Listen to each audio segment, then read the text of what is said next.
Ito hong pangalan ng pinuno ng DPWH na nakakaladkad nga sa issue pa rin netong flood control project anomaly. Aba, kinwestiyon ng isang senador. Alamin natin kung bakit sa pag-uulat ng Bombo Radyo Baguio. Kwestiyon ni Senador Francis Kiko Pangilinan kung bakit hanggang ngayon ay hindi pa nagbibitiw sa pwesto si Department of Public Works and Highways Secretary Manuel Bonoan sa gitna ng mga aligasyon na umano'y katiwalian sa mga flood control projects ng ahensya. Ayon kay Pangilinan, nakakagulat at nakapagtataka na nanatili pa rin sa posisyon si Bonoan kahit pa lumalabas na aabot umano sa trilyong piso ang nawalda sa flood control project at ghost projects ng Department of Public Works and Highways. Posible umanong hindi naresolba o hindi na imbestigahan ng kalihim ang naturang issue o kaya naman ay may kinalaman mismo ito sa katiwalian. Pahayag ng senador, maaaring incompetence o kaya'y korupsyon ang dahilan sa pananatili ng kalihim sa kanyang pwesto.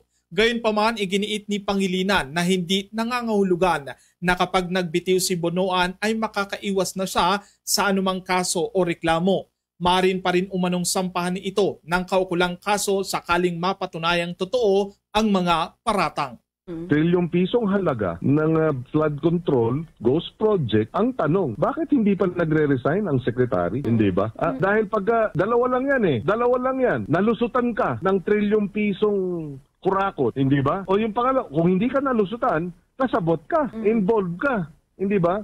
So it's either incompetence or corruption. Either way, diba? Bakit ka pa nariyan? Matatandaang itinanggi ni Secretary Bonoan ang mga paratang at iginiit na wala siyang personal na pakinabang sa mga maanumalyang flood control projects.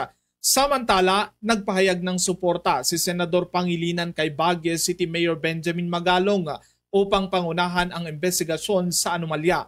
Anya, imbes na batikusin o takutin si Magalong, nararapat lamang na tanggapin at pakinggan ang mga suhestyon nito para maresolba ang problema. Bakit hindi nyo i-welcome itong pagbusisi sa corruption sa halip na binabatikos nyo o tinatakot pa? Sabi nga panay daw ang bitiw na salita, wala naman palang imbitasyon. Ano ba yan, di ba? Parang sa media lang dinadala. Natatakot ba silang imbitahin si Mayor Magalong kasi sasabihin niya yung katotohanan tungkol sa corruption?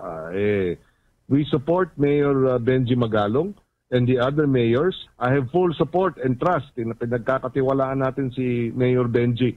And we support him. Dapat talaga may pananagutan itong mga nagkasala. Yan ang ulat mula dito sa lungsod ng Baguio. Para sa Bombo Network News, Bombo Benjo Guzman. And this is Bombo Radyo Philippines, the #1 and most trusted source of news and information. Basta Radyo, Bombo!